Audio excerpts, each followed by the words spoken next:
Apa respon KPU pasca putusan MK yang mengubah syarat batas pencalonan kepala daerah? Rekan saya Kika Madona akan melaporkannya untuk Anda. Kika, jadi apa tindak lanjut KPU merespon putusan MK, Kika? Ya, Livi dan juga saudara, hal tersebut yang nantinya akan dibahas dalam konferensi pers yang saat ini juga sudah dipersiapkan oleh KPU RI yang nantinya akan digelar pada pukul 7 malam atau kurang lebih sekitar 15 menit lagi dari sekarang.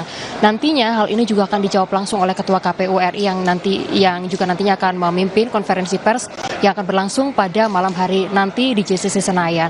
Sementara itu saudara, namun kalau melihat bagaimana tadi yang juga kemudian disampaikan dalam sebuah wawancara oleh Kadif Teknis KPU RI Idam Holik yang ia menyatakan bahwa ia merespon hasil dari putusan Mahkamah Konstitusi pada siang hari tadi mengenai ambang batas dan juga usia, yang mana ia menyatakan bahwa dari hasil keputusan dari Mahkamah Konstitusi ini nantinya akan dianalisis lebih jauh, akan dipelajari terlebih dahulu, dan nantinya KPU juga akan menyampaikan hal ini atau berkonsultasi terlebih dahulu kepada DPR RI dan juga pemerintah terkait langkah-langkah apa yang nantinya akan ditempuh untuk atau pasca putusan Mahkamah Konstitusi yang juga kemudian disampaikan pada siang hari tadi.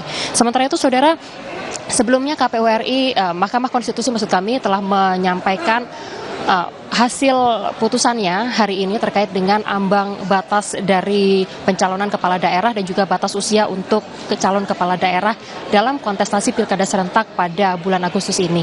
Yang mana dari hasil Mahkamah Konstitusi ini tadi menyatakan bahwa jika sebelumnya, pada aturan sebelumnya, untuk ambang batas pencalonan kepala daerah dari partai politik maupun koalisi itu adalah sebesar 20% dari kursi di DPR provinsi setempat dan juga 25% dari hasil perolehan suara sah di dalam pemilu legislatif di daerah setempat, maka untuk hasil putusan dari Mahkamah Konstitusi jumlahnya diperkecil dari 20% menjadi 10%, dan jumlah tersebut akan disesuaikan di masing-masing dengan masing-masing jumlah penduduk yang ada atau daftar pemilih sah yang juga kemudian ada di sejumlah daerah masing-masing.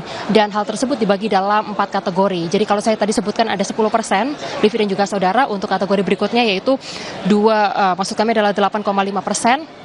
Lalu juga kemudian untuk berikutnya adalah 7,5%, dan juga untuk provinsi dengan jumlah di atas 12 juta suara sah, yaitu untuk ambang batasnya adalah 6,5%. Hal tersebut juga berlaku sama untuk kabupaten kota yang ada di seluruh wilayah Indonesia. Terkait dengan hasil putusan dari Mahkamah Konstitusi ini, sejumlah partai politik juga sudah menyampaikan tanggapannya.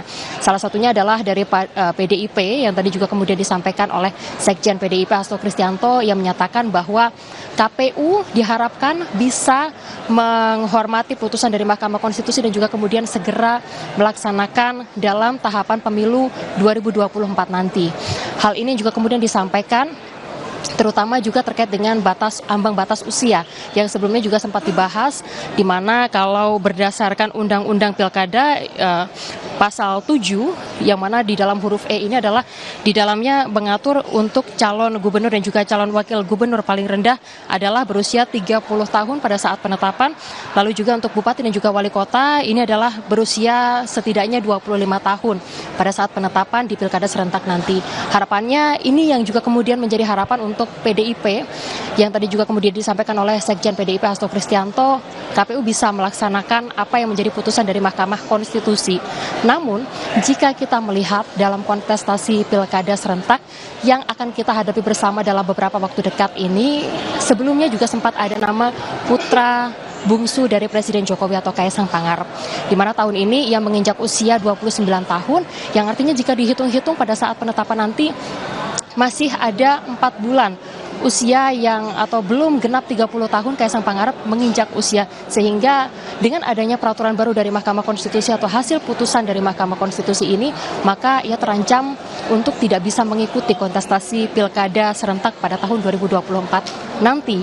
Meskipun jika kita lihat dukungan untuk Kaisang Pangarep ini juga banyak mengalir dari sejumlah partai politik, Koalisi Indonesia Maju Plus yang ada di Jawa Tengah juga sebelumnya sempat menyatakan sikap bahwa akan mendukung pasangan Lutfi dan juga Kaisang dalam kontestasi pilkada Jawa Tengah mendatang. Hal ini tentunya menjadi yang kita tunggu-tunggu, bagaimana sikap dari Kim setelah dengan adanya sikap dari Mahkamah Konstitusi yang juga kemudian memberikan atau merevisi aturan dari batas usia dari bakal calon kepala daerah dalam kontestasi pilkada serentak pada tahun 2024 ini.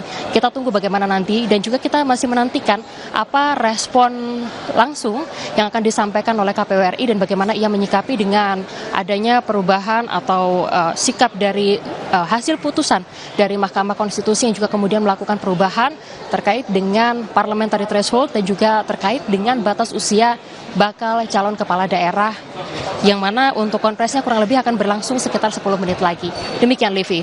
Terima kasih Kika Madona, jurnalis Kompas TV yang nanti akan melaporkan langsung bagaimana respon dari KPU terhadap putusan MK. Terima kasih Kika. Saudara Wakil Ketua Umum Partai Golkar merespon penurunan ambang batas pilkada yang menurut Golkar bisa mengubah peta politik di seluruh wilayah termasuk Jakarta. Kita kembali usai jeda.